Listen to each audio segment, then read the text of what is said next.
रुकी भक्तों, आज 20 जून 2026 के दिन षष्ठी तिथि आ मघा नक्षत्र के विशेष प्रभाव बन रहल बा। मान्यता बा कि आज के दिन अनुशासन, धैर्य आ सही दिशा में कईल गईल प्रयास भविष्य में बड़ा सफलता दिला सकेला। लेकिन राहु काल के समय कईल गईल नया शुभ कार्य में देरी या बाधा के संभावना बढ़ा सकेला। आज के राहु काल कब बा, आज के सबसे शुभ समय केवन बा, केवन 3 राशि वाला लोग खातिर आज ग्रह स्थिति अपेक्षाकृत अधिक अनुकूल संकेत दे रहल बा।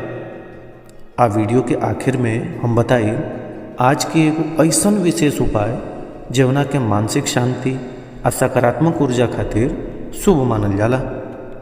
यह कारण वीडियो के आखिर तक जरूर बनल रही।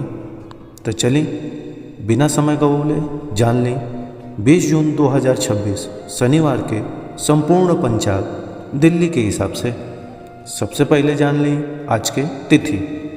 हिंदू पंचांग के अनुसार आज ज्येष्ठ मास के शुक्ल पक्ष की षष्ठी तिथि बा। षष्ठी तिथि दोपहर लगभग 3:46 तक रही। ओकरा बाद सप्तमी तिथि शुरू हो जाई। षष्ठी तिथि साहस, अनुशासन, स्वास्थ्य आ सकारात्मक प्रयास खातिर शुभ मानल जाला। भक्तों, जीवन में सफलता तब मिलेले जब मेहनत के साथ धैर्य या सही दिशा भी होखे। एह कारण षष्ठी तिथि के विशेष महत्व मानल जाला। अब बात आज के नक्षत्र की। आज मघा नक्षत्र सुबह लगभग 9:25 तक रही। ओकरा बाद पूर्व फाल्गुनी नक्षत्र शुरू हो जाई। मघा नक्षत्र सम्मान, नेतृत्व, प्रतिष्ठा आ पूर्वज लोग के आशीर्वाद से जुड़ल मानल जाला, जबकि पूर्व फाल्गुनी नक्षत्र आनंद, रचनात्मकता, सामाजिक संबंध आ सौभाग्य से जुड़ल मानल जाला। आज चंद्रमा सिंह राशि में संचार करी। एह कारण आत्मविश्वास, नेतृत्व क्षमता आ सम्मान से जुड़ल विषय अधिक प्रभावी रह सकेला। लेकिन भक्तों, आज के सबसे शक्तिशाली समय अभी बाकी बा। अब जान लें आज के सूर्योदय आ सूर्यास्त। दिल्ली के अनुसार आज सूर्योदय लगभग 5:24 पर हुई। आ सूर्यास्त सांझ लगभग 7:21 पर हुई। दिन के कुल अवधि लगभग 14 घंटा रही। अब बात आज के सबसे शुभ समय के। आज के ब्रह्म मुहूर्त सुबह लगभग 4:15 से 5:03 तक रही। इस समय ध्यान, जप, साधना आ भगवान के स्मरण खातिर सबसे उत्तम मानल जाला। अगर तोहन लोगन रोज पूजा पाठ करेला तो ब्रह्म मुहूर्त में भगवान के नाम के जाप जरूर करिया।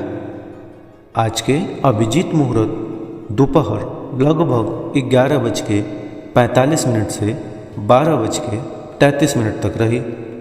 कौनो महत्वपूर्ण निर्णय, आवेदन, इंटरव्यू, व्यापारिक समझौता या शुभ शुरुआत खातिर इस समय शुभ मानल जाला। अब जानला लोग आज के राहु काल। शनिवार के राहु काल सुबह लगभग 9:07 से 10:45 तक रही। ए समय नया शुभ काम शुरू करे से बचल उचित मानल जाला। हालांकि पूजा पाठ, मंत्र जाप आ भगवान के आराधना पर राहु काल के प्रभाव ना मानल जाला। अब बात आज के योग आ करण के। आज वज्र योग दोपहर लगभग 12:47 तक रही। वज्र योग में जल्दीबाजी, विवाद आ जोखिम वाला निर्णय से बचल उचित मानल जाला।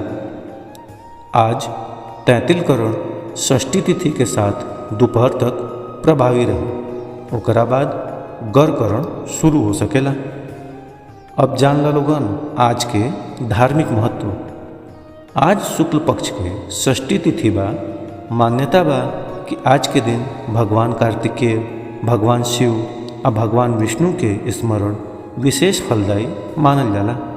श्रद्धा से कईल गई पूजा मनोबल और आत्मविश्वास बढ़ावे में सहायक मानल जाला।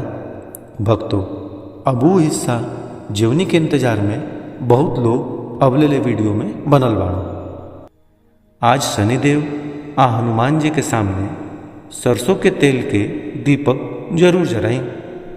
अगर संभव होखे तो काला तिल अर्पित करी आ कम से कम 108 बेर ओम शनिश्चराय नमः या ओम हनुमते नमः मंत्र के जाप जरूर करी।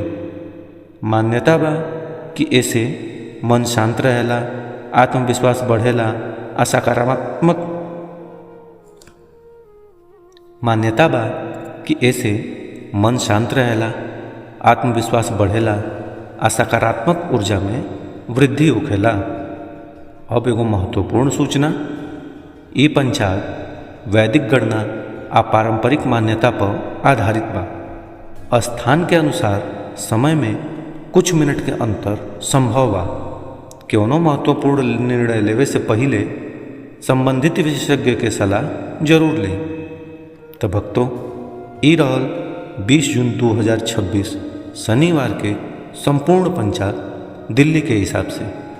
भगवान शनिदेव, भगवान हनुमान, भगवान शिव आ श्री हरि विष्णु के कृपा तो हम लोगन पर हमेशा बनल रहे। अगर वीडियो उपयोगी लागल होखे तो कमेंट में जय श्री राम जरूर लिख दिया। कल फिर मिलेंगे एगो नया दिन और नया पंचांग के साथ। जय श्री राम, हर हर महादेव।